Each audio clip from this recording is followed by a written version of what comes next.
Ladies and gentlemen, the doctor is in. Beef, wine, and shenanigans.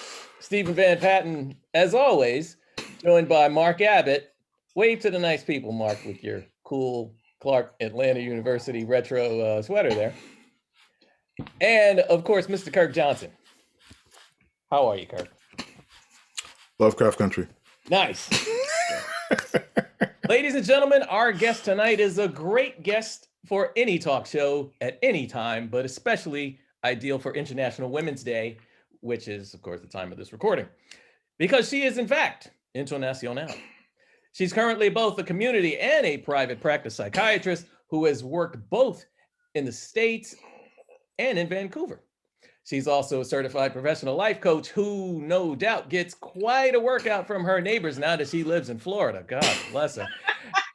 She is a TV industry go-to when it's time to talk about minority health, stress management, and a host of other topics, and has on multiple occasions graced shows like CBS This Morning, The Today Show, and Good Morning America. We are humbled and honored to welcome Dr. Janet Taylor. Yay. Thanks for having me. Yes. Well, I mean, if you're good enough for the Today Show, you're certainly good enough for Beef, Wine, and Shenanigans. So nice to see you, Doc. So let's just jump right in. Okay. I'm going to jump in with a listener question. Tanya from the BX wants to know, do Black people need a Black therapist? Well, is it Tandy? Is that the person? Tanya. Okay.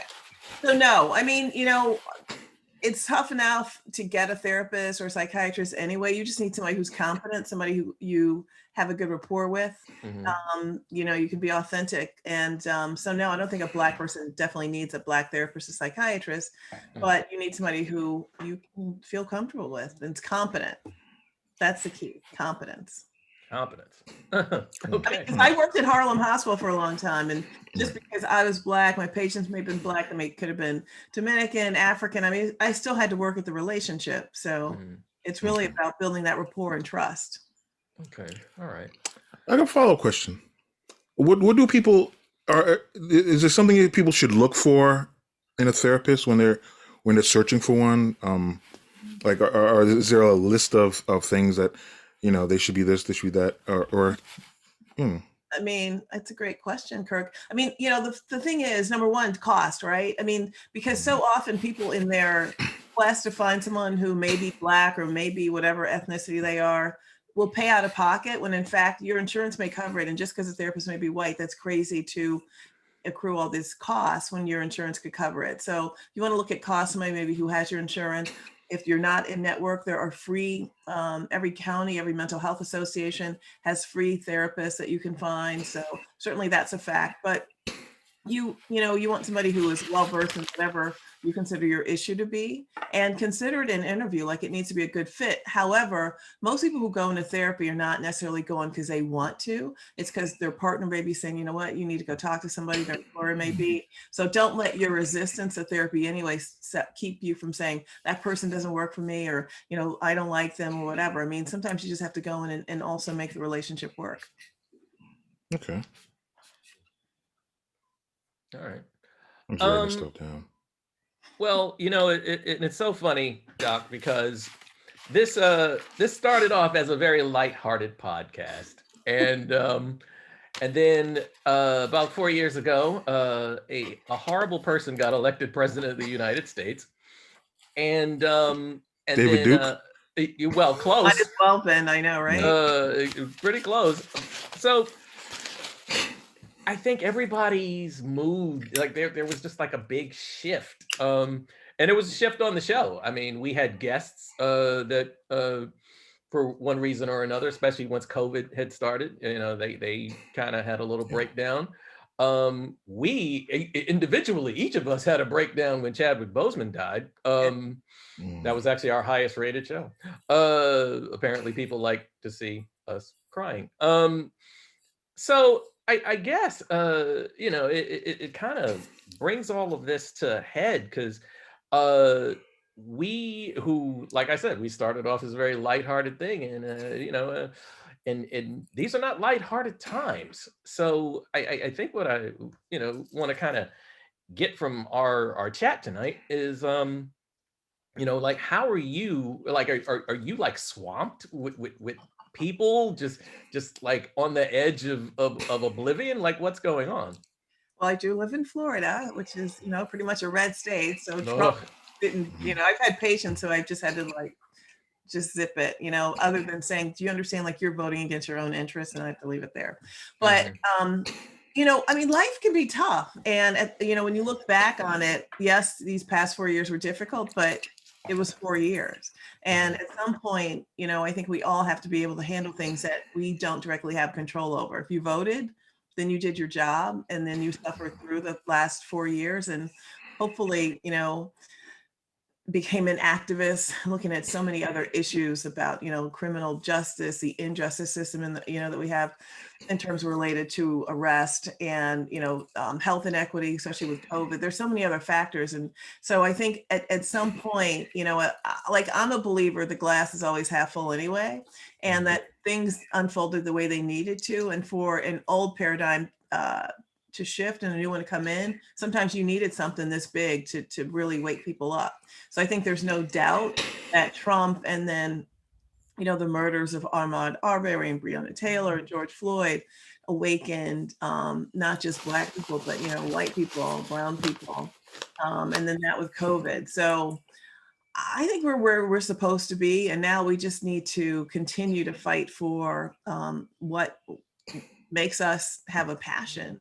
And for me, I mean, certainly that's healthcare, education, and I still work with the criminal justice system. So I mean, Trump was horrible. There's no doubt. I think the media did a disservice by just when he was running, not really focusing on all his negative flaws, and then I think they continue to talk about him too much, and they know that people want to see what's going to happen. What's he going to say? And I think we just have to tune him out of our head and focus on what we need to do. And the most important thing about what we need to do is typically inside of our own households, inside of our own boroughs or communities, and make sure that things are right there, and then vote and continue to vote. Right. Great. So shifting to a moment to the work itself. How does one help a friend that, let's say, might be showing signs of being depressed? Yeah. So A is to know what depression is, right? And all of us get depressed at some point. But if you're sad and it lasts longer than 2 weeks, you lose your usual interest in doing things like going to work, relationships, sex, sleep, whatever. Some people overeat, may compensate, drinking too much, doing other things, and say they're helpless or hopeless or suicidal, worst case. You can encourage them to get help. And one of the things, people think you have to see a psychiatrist. You can go see your primary care doc. You can go see your nurse practitioner. The key is just to make sure that you go talk to somebody to be assessed, because depression is treatable, and we still miss 65% of people who have depression. Sometimes we miss them as physicians, and they may be undertreated, and especially Black people. A Black woman will present to her doctor 10 times before they even ask about her mood. So if you have a friend and you think that, you can offer to go with them to the doctor, you can, give them brochures, and just try to really not normalize whatever they're feeling, but just accept them, not tell them they're weak or they have to pray more, all those other things, but just say, listen, it seems I'm worried about you. How can I help? And then, go with them, and not use it against them if they don't go, or use it against them if they do and start taking medication. I mean, we need to treat people with psychotherapy, talk therapy, or medication. Medication helps for depression. And the other thing is to encourage people who may be depressed to get a physical. Sometimes you could have a medical condition like thyroid disease, even diabetes. Some cancers may present first as fatigue or depression or something. So make sure they get a physical, and you don't just blame it on their head. Okay. Wow. All right. Okay. Now, so I don't know if you caught the Oprah Meghan Markle. I actually didn't see the whole thing, but I caught the highlights this morning because, of course, it was all everybody was talking about. So I don't know what you caught, what you didn't, but basically the thing that stuck out to me particularly is Meghan Markle was actually feeling suicidal Yeah. while she was pregnant with her son. And I mean, obviously she was also being messed with in a way that is unique to most of our, any of our personal experience. I mean, marrying a prince and then, the whole thing of, well, we're not going to provide you with security for the boy because he might be too dark, Right. I don't, again, I don't know what everybody saw and what they didn't, but this is all stuff that came out in the Oprah interview.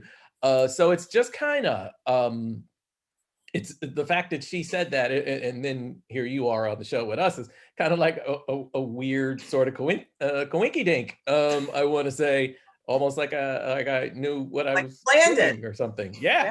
Maybe. But did you have any thoughts on that at all? That situation?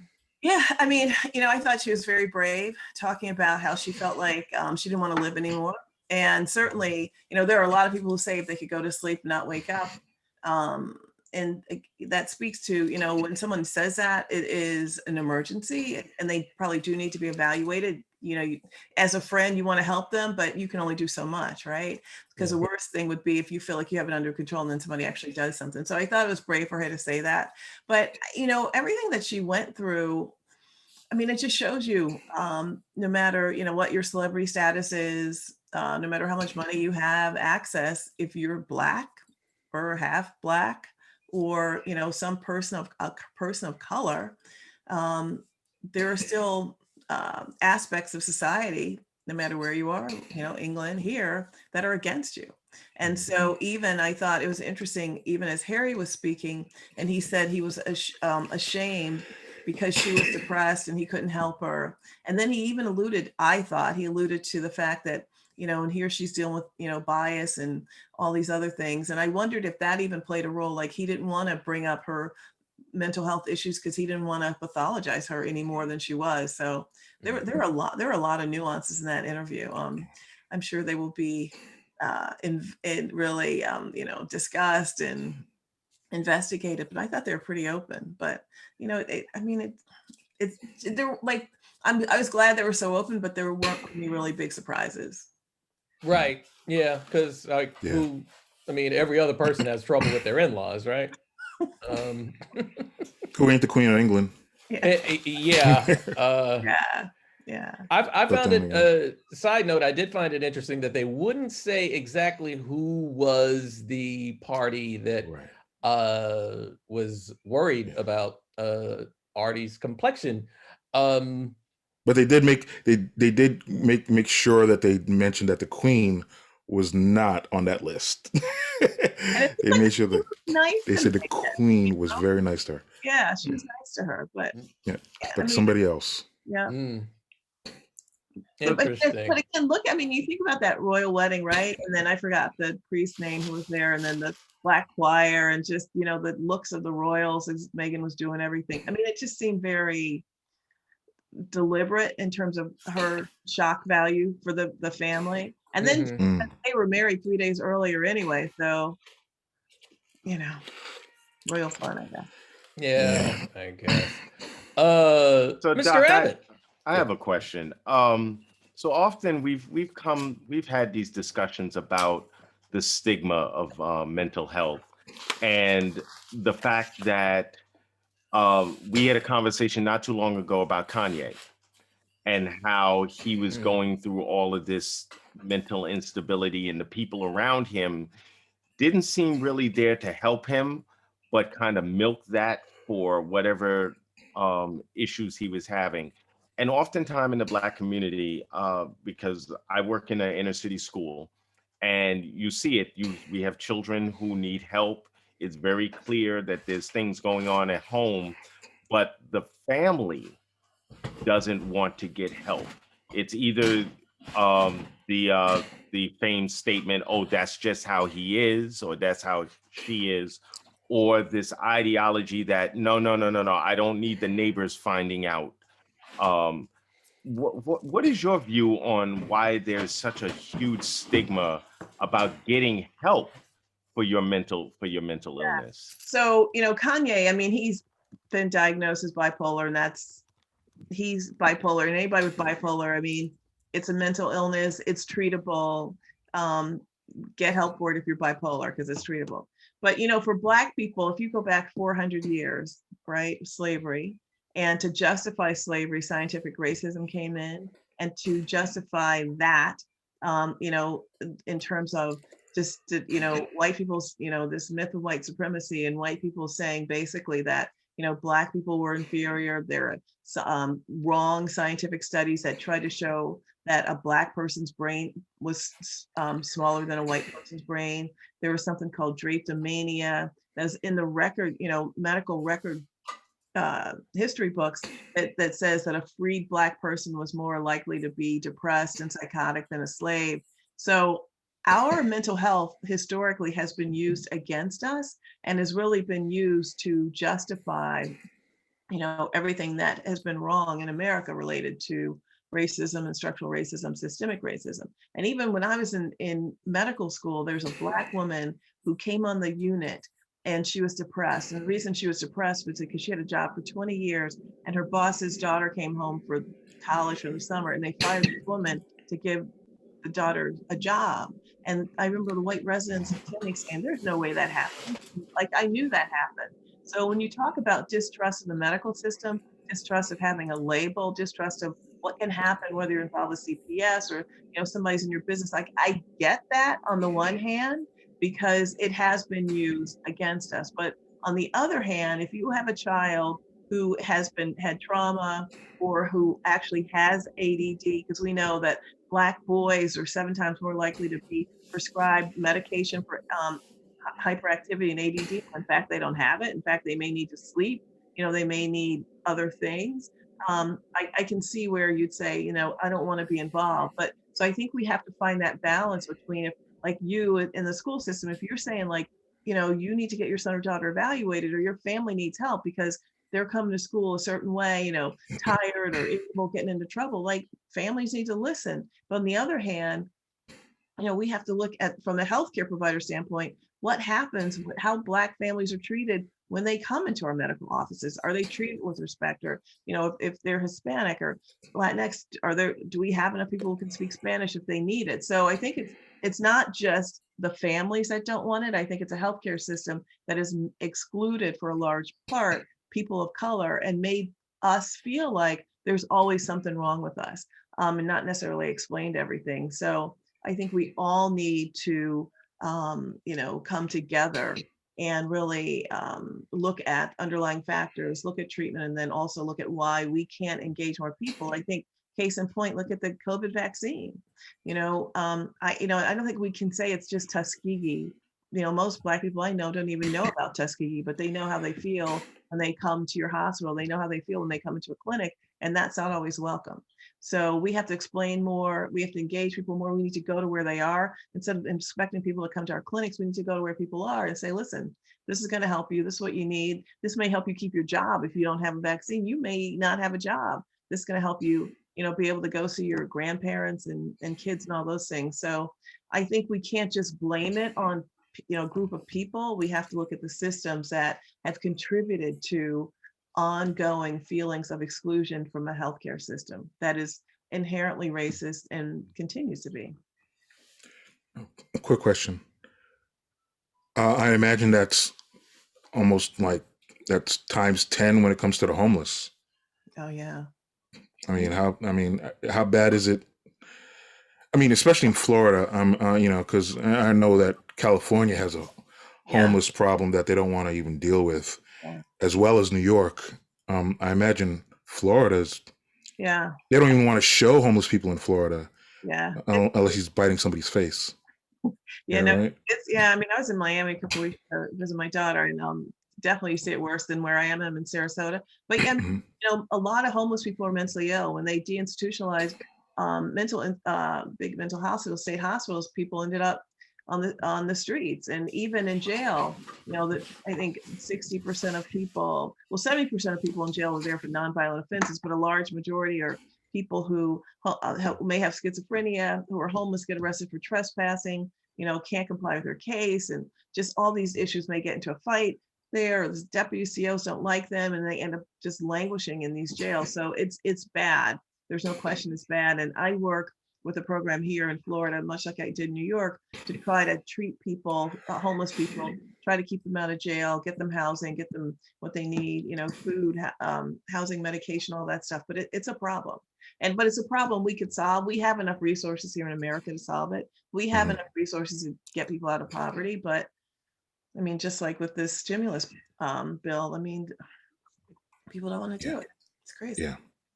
Yeah. But yeah, New York seems like it's really bad from what I read in terms of the homeless, in terms of just crime and lack of resources and everything. Yeah, We've definitely had an uptick in the recent, absolutely. I'd say in the presence. I've actually gotten to the point now where I'm warning female friends to just stay away from Penn Station because it's literally starting to feel like the 70s again. Yeah.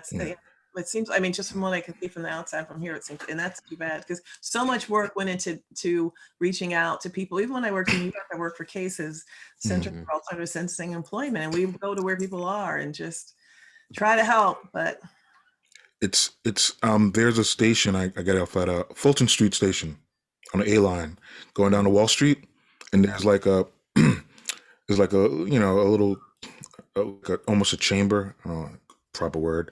And you get to the elevator, but it's a large space to get to the elevator, and then you can go downstairs to the subway. And not recently, but since last year, the number of homeless men and women I've seen sleeping in there and sleeping on the A train has kicked up.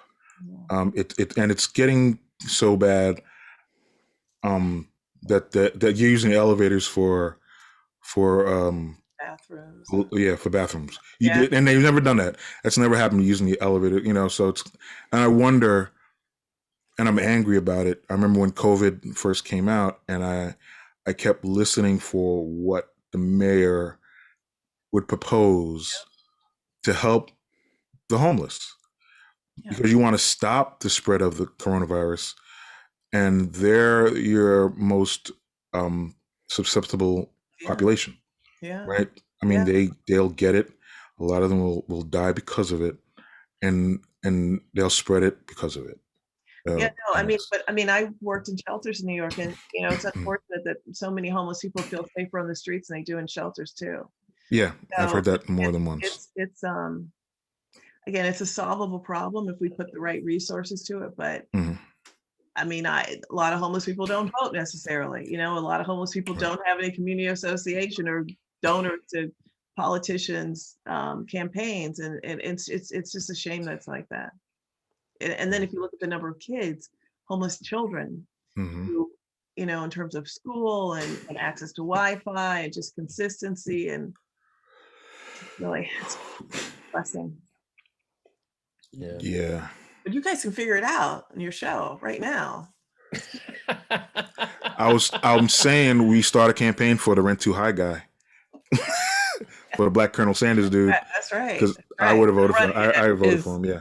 Yeah, where is he now, actually? That's Did he die? I guess we should. No, I hope not. Don't say that. We would have heard about that. Yeah, well, depending on the week. I mean, if he died during Insurrection Week, we would not have heard that. Yeah, New York has a funny thing. After one black mayor, they're like, I don't know if we want another one. They blamed him for everything. That poor man. Yeah, that poor man. Everything outside of the Kennedy assassination. No, it's true. It's absolutely right. It's like, oh my God. And he was a wonderful man, which makes it all the worse. Hey, did you hear about Hawaii? They had a volcano out there and destroyed like 2 islands. Yeah, I heard Dickens did it. It was crazy. It was crazy. Man, the interesting thing when we talked about the homeless, when COVID started, it seemed, because what they did were they essentially retreated into the train stations because the trains were empty, and it almost felt like they were purposely ignored. Like it was almost like the city was like, well, they found some place to go. We don't need to worry about them right now. And now that everybody's getting back to going out and going to work, because I go to work in the morning and I do dread taking the train now, because like almost every car, there's at least 4 or 5 homeless people sleeping in the car, and everybody's bunched up into one corner of the car because they're afraid to go in that direction. And I don't even think it's because they're afraid of COVID. There's just been so many attacks Yeah. in the subway station. People are getting sliced with razors and for doing nothing but just standing there, and because of the medical instability and the fact that Bellevue literally is like letting them out into the street and just, Yeah. washing their hands of the situation. And jails too. I mean, jails are letting people out as well. So Mhm. no, Yeah. yeah. I mean, historically, even people with mental illness are not necessarily more violent than anybody else. But Mhm. now, I mean, again, just from what I've been reading, it seems like there are people who are homeless, and I don't know if drugs are involved, probably, who are really just innocently, slashing people. And I read about 2 FedEx workers who were on the train early in the morning. They got slashed from Mhm. homeless guy. And I mean, I have Mm. 4 daughters, 2 are still in Brooklyn, and I mean, I worry about them too, but they say they're good. They say they're all right. So Yeah. I mean, the woman who was slashed, I remember the woman who was slashed was homeless also. Because she was home. The man who slashed her was homeless. The woman who got slashed was homeless. And I imagine it happens a lot more than is reported. Mhm. You know what I mean? yeah. And it's like, I'm not afraid of them. I'm just can't help but just like not even feel like going to work. It's not out of fear. It's just like, what's the hell's the look at you? Look, we ain't doing nothing for these people. Yeah. They need help. Yeah. Yeah. And I'm going to work, making my money, and spending money on bow and arrows and shit. And I'm like, man, I ain't going to work today. How you feeling, Craig? Hey, I'm feeling sick. I mean, but it can be, I think, to your point though, it can feel overwhelming, everything, but I think you It feels, yeah. have to focus on what's under your control, and know that I'm sure in New York, there still is help for people who are homeless. There still is help for people who have mental illness. There still is help for people with criminal justice involved. And, folks have to find it and use it. And then we have to keep doing what we can to help them. But it can just be overwhelming. It can feel like one more thing when you read something bad or something's happening. And I think, you really have to focus on what's right in our life and what's right in your life, what's still right in the world. And there's still a lot more good, but it can feel overwhelming. Yeah. Well, Definitely. there is definitely one huge thing that's been affecting mental health, and that's a lot of, like myself included, um, being our children not being able to go to school. And it's a double whammy, because it's not just our mental health, it's their mental health as well. We see a lot of children can't cope. They're like, my daughter seems to be like, just put a mask on, I'm fine. As long as we keep moving. But I know so many people whose children literally have gotten to the point where they're like, I can't do this anymore. And when you mention about what we don't have control over, I think that's one of the things that has come to a head, because as parents, we don't know what else to do. It's almost like we were there was this moment where teachers were basically, like, in the beginning, there was this whole thing of, so now you know what we have to deal with, to parents. Mm. And my response to that was like, but you have one job. You teach children. We don't teach. So now not only have we become teachers and parents, but now we're babysitters. We have to come up with like all of these activities for our children, and then they can't go anywhere. Mhm. And it kind of gets tied up in knots, and we don't know who to turn to, because the politicians are like, next week schools will open and everything will be fine. And like today, I went to work not even knowing my school was closed, Right. because they found some COVID cases last week. And Whoa. I showed up for work, and they were like, "Yeah, the building shut down." And I'm like, "Okay." So, but then you see people standing outside with their kids, like, "What am I gonna do now?" Because this was the solution to my problem. Mhm. And I think that's been one of the other things that's taken a huge toll on Oh, there's no people. question. I mean, the federal government and state, local governments failed us, failed parents from that standpoint in terms of having uniform recommendations or even information. And personally, I mean, I think for too many kids, it's a year that has just been lost. Mhm. Because there were estimates even before COVID that showed if your child misses, 2 months of school, then their year's lost. And many kids, that's the equivalent of it. So I think that there's going to be a lot of assessments and reassessments done.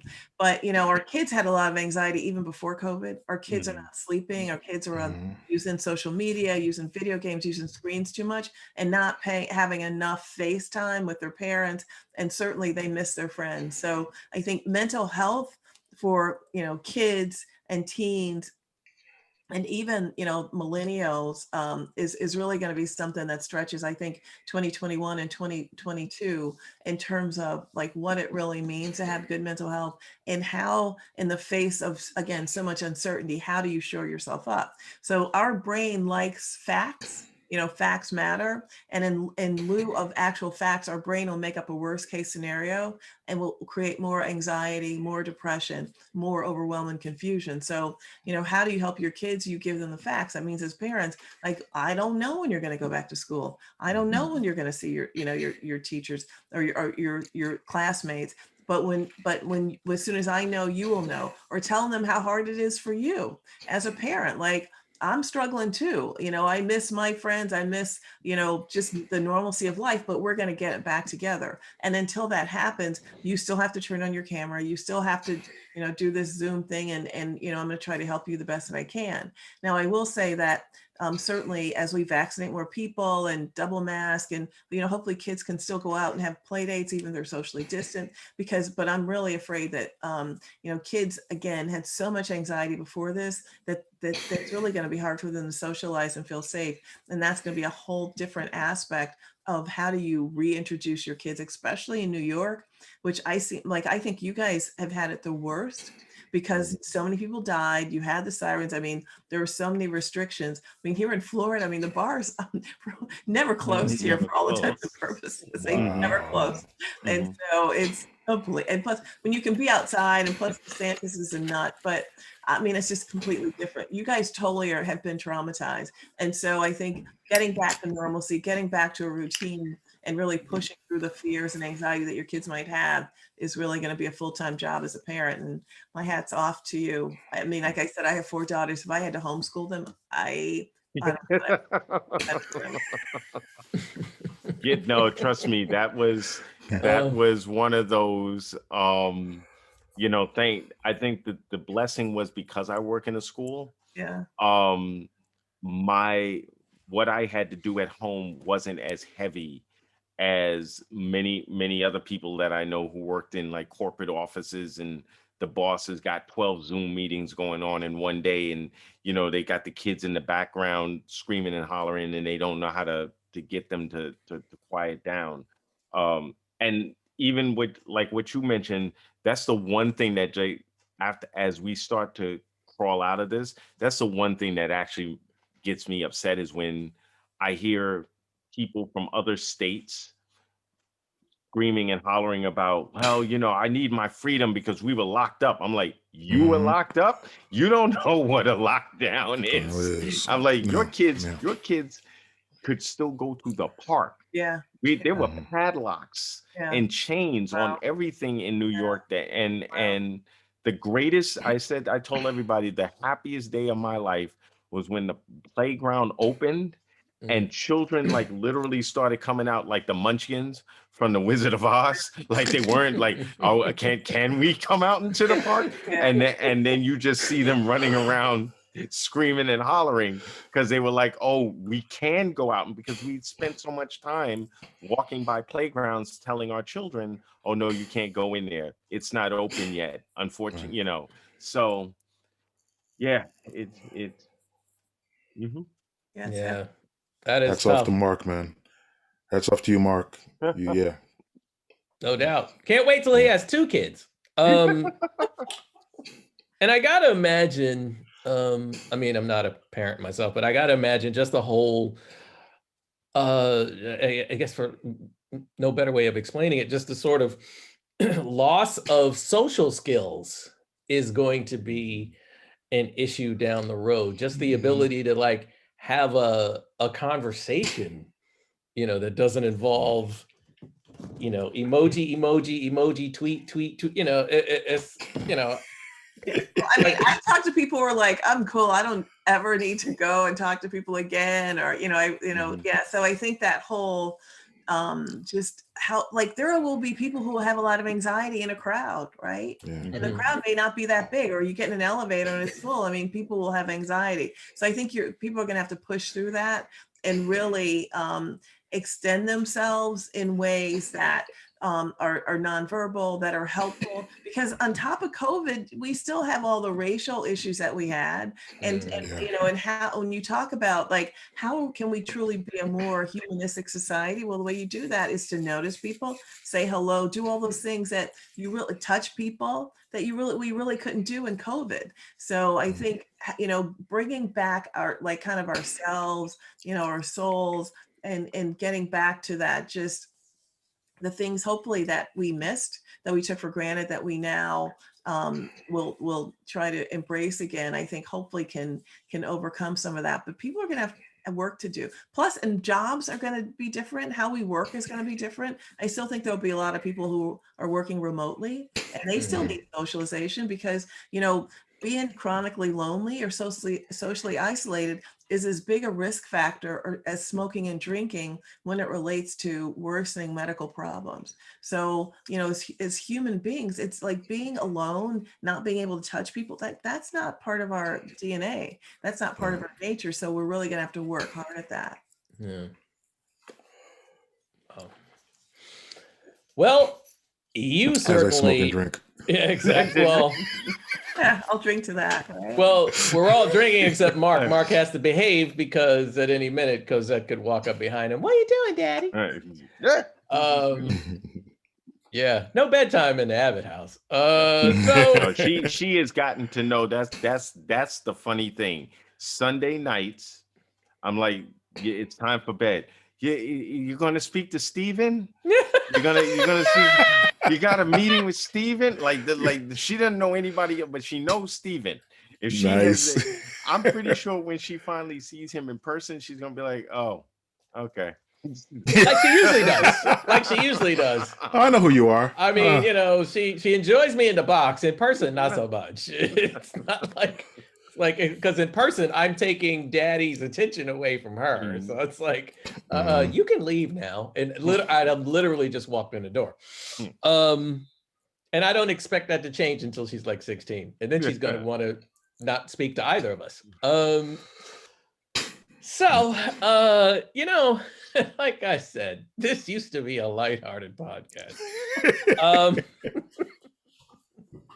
but hey, life is still good, right? No, absolutely. I mean, come on. I mean, I kid, I joke, I kid, but I think especially this past year, because we even started naming the episodes the pandemic episodes, and we that's my idea. But quarantine. I mean, we've been doing all kinds of crazy stuff that Mark again can't say because a child might be behind him. I can. What have you been doing? Just all kinds of. But it's just funny because it's like our usual thing was, horror, nerd stuff, entertainment, and then we had a real horror with this president. So in light of that bit of seriousness, I'm gonna switch gears for a minute, and I'm going to since we have the time, and I think we've kind of we've certainly had the doctor give us enough free advice for right now. I'm going to switch gears, and I'm going to introduce one of our favorite recent creations. It's a segment that we like to call horrible people we need to talk about now that Trump is gone. Oh my God. Wow. And you like that? Was that good? Yeah, it was good. Thanks. So, my horrible person Hmm. is Joe Manchin, West Virginia Democratic senator, but more specifically, the Democratic Party in general. I know this is very unlike me to be criticizing Democrats, but hear me out. The reason I'm saying this is because recently a woman named Neera Tanden was up for a cabinet Yeah. position in Joe Biden's administration. Now, if appointed, she would have led the Office of Management and Budget, which oversees the federal budget. We're talking about a Yale law grad, having worked several high positions for the Clintons and Barack Obama over the course of the last few decades. Yet, despite her vast political experience, which one could argue would have made her more a suitable choice for president, much less a cabinet position, than the orange-colored dickhead we just got rid of, the Senate did not approve her with this Democratic senator from West Virginia, which is kind of an oxymoron now that you think of it, being one of the 50 voices of dissent. Why, you might ask? Because her tweets were deemed too mean. Not at all lies or falsehoods, just a little too snarky. It's astounding considering how the marginalized of this country and even the not so marginalized were hounded by a tweet monster for 4 years. And at least until somebody at Twitter finally grew a sack. The Democrats never cease to amaze me in that they are always willing to cut their own throats in battle for the sake of civility, while the other side literally sunbathes in hate and derision. I'm annoyed, and I will probably be going independent, if only so that they can stop trolling me for donations. Anybody else want to chime in? It's a little bit deeper than that. Okay. He has it came out later on. He and this woman never got along. There's more. There's history there. Then the tweet, I think, was just his, and so she tweeted some bad stuff. Right. When in actuality, I think if we dig a little deeper, she must have caught him on something that he wasn't happy about, and she told him about himself. Because God forbid. Yeah, because well, first of all, he is the funny thing about him because he's a conservative Democrat. And that just kind of puts things in perspective about, I heard years ago there was a senator that said, if you ever want to live like a Democrat, if you ever want to live like a Republican, you got to vote like a Democrat because you're never going to get the things that you want dealing with these guys. So I kind of don't even look at him as like being a conservative Democrat. I kind of look at it as like I took this seat because I'm probably not going to get away with half the stuff I want to get away with as a Republican, but I can sure do it as a Democrat, much like what Bloomberg did when he jumped on the Republican ticket because the Democratic ticket was full. But apparently there is something else going on that she must have said, something she did to him, and they never got along. So this was sort of his opportunity now to kind of Play punish politics. her. Yeah, punish her for something that I'm curious to know what it is, what they've been fighting about for years. And it's probably one of those things where when she spoke, people listened and kind of were like, yeah, whatever, Joe. And now he's got the opportunity to say, you know what, I don't want you for the job. And it's because they already knew they were never going to get that extra vote to put her through. That's why she voluntarily stepped down because she was like, it's no point in holding this up when it's clear I'm not going to get the job. But I mean, I think again that makes her too much of the makes her less responsible, takes responsibility off of him to say it was something she did. And those tweets, because I agreed, there was no one more horrible than Trump. But I think to Steve's point, I mean, the Republicans fall in line and have forever. They will never say anything hardly ever badly about other people. But it seems like the Democratic Party still is not stepping up to Manchin, because this is not the first time he has voted as if he were a Republican. And he runs West Virginia, but his own people are suffering. So he's voting against their interests too. But I think I'm kind of disillusioned with both parties in the sense of I've never felt like this government was more just about politics and less about people and real policies as much as it is about them getting reelected. And I hope that whether they're Democrat or Republican, if people in their districts are not being served, I hope they vote them all out, because it's enough. Too many people are suffering, and then dependent upon people playing politics at the top. But you know, that's a. I always say if I had ever gone into psychology, I would love to kind of look at the psyche of people, because like I think about what happened recently in Texas. Like there's no reason why anyone in that state should walk, except for like the 1%. There's no reason why anybody should walk into a voting booth and vote any of those Republican people back into office. I mean, you know, the COVID aside, you had no, like, we know what it's like to be cold. Yeah. We up here in New York, we know cold. Oh yeah. And but we also have plows. Or plans. I mean, they had no plan. I mean, they just left them. They left them. They just left them. They didn't have any plan at all. And I mean, we like to focus on the Ted Cruz thing was the easiest thing to focus on.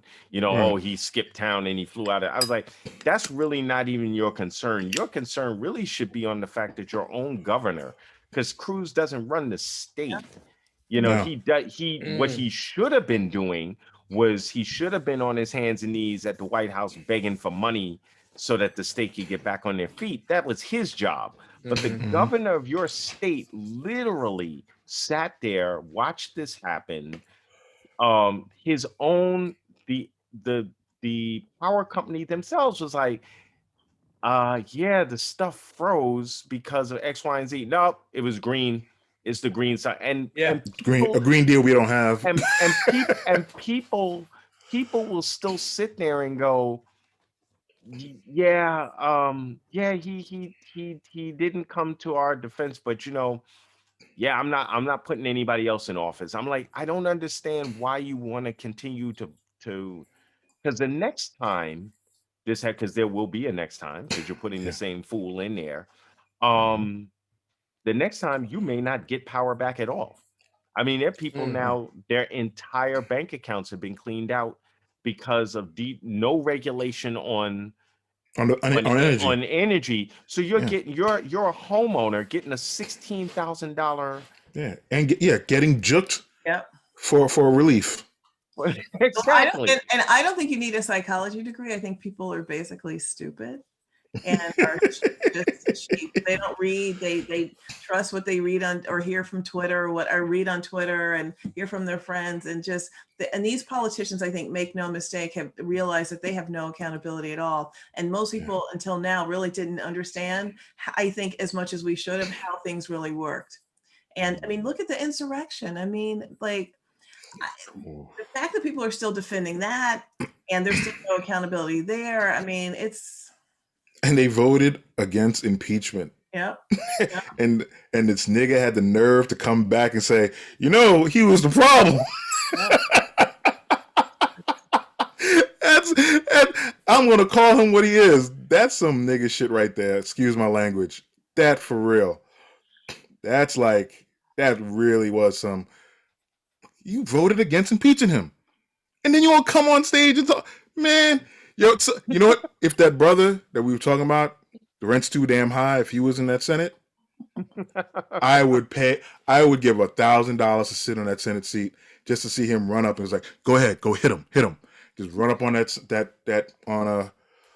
dude and just punch him right in his mouth. Oh, sure. As soon as he said that shit. Yep.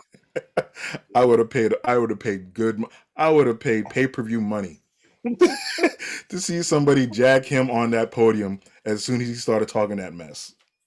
It hit him That like was ridiculous. it hit him like McLovin got hit in what was that? Super bad Super when bad. he was Yeah. trying to buy Superbad. the liquor and the dude Mm-hmm. just Man, that was Oh, and as you're saying, it's yeah.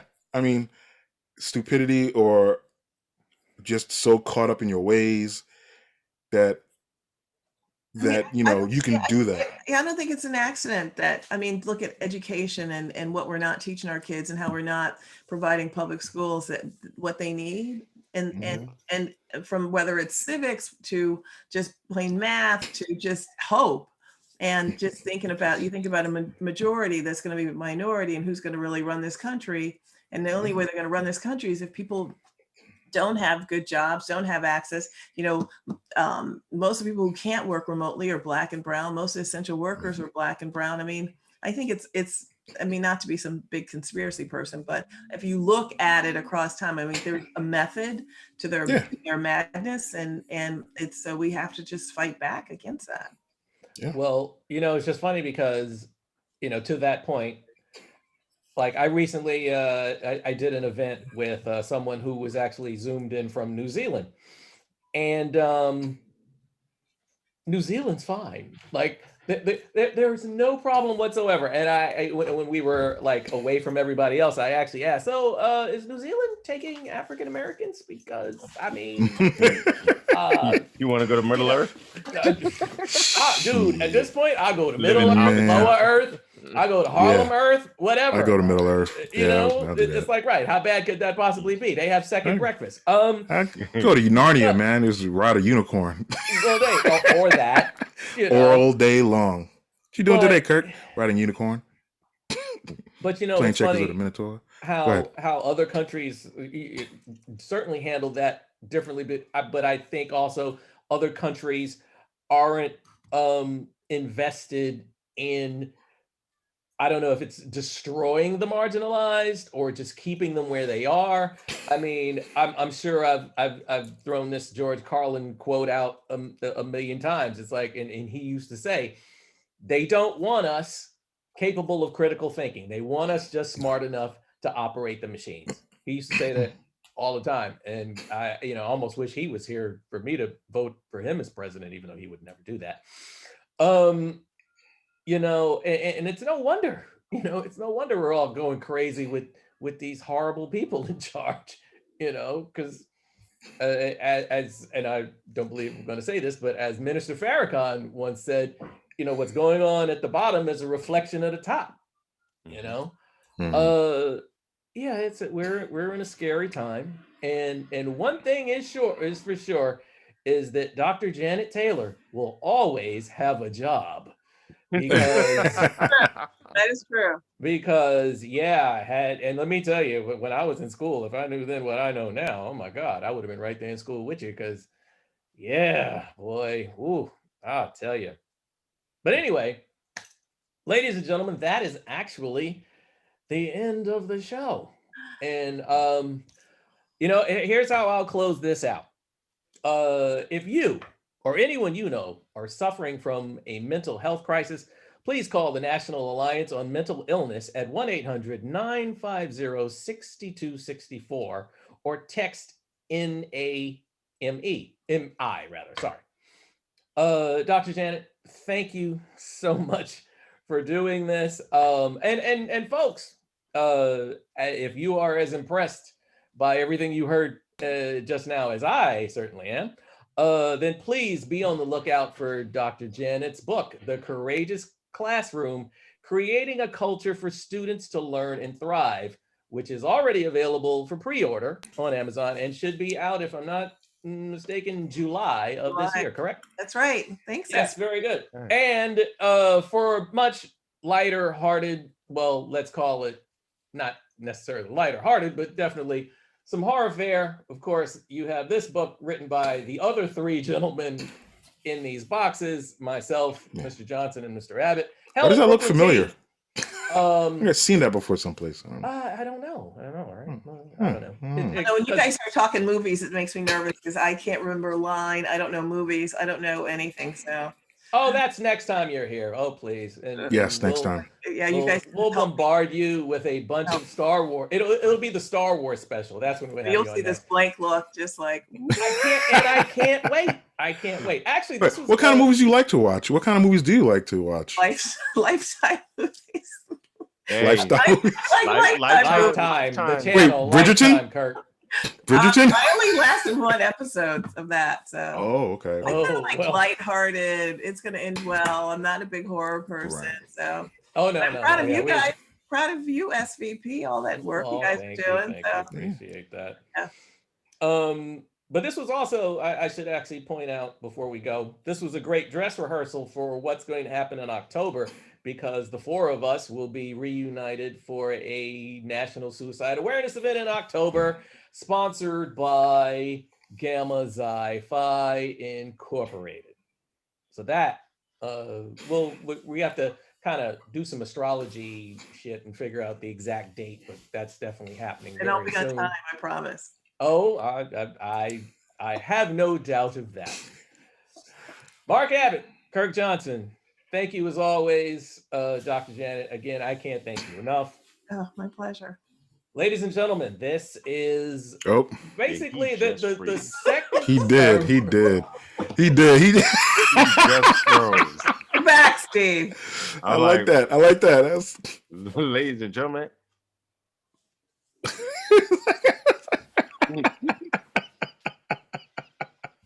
Yeah, I hate you guys. Anyway, so we're gonna close it out.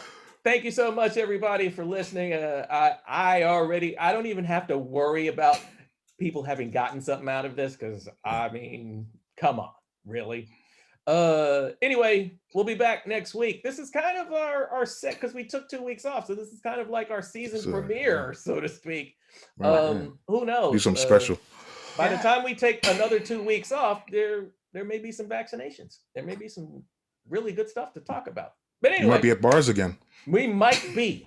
We might be. I'm vaccinated. All your listeners and viewers need to get vaccinated. And so Mark, is I think- everyone in my mom, everyone here in the house has been vaccinated. So I'm next. Oh, I'm next. my They're cats gonna- are. They're gonna rip my shirt off like that one episode of Star Trek and just like stab me in the arm. I can't wait. All right, that's it. Thank you for joining us. Beef, Wine, and Shenanigans. We'll be back next week with more shenanigans. All right. Freeze frame. Bye.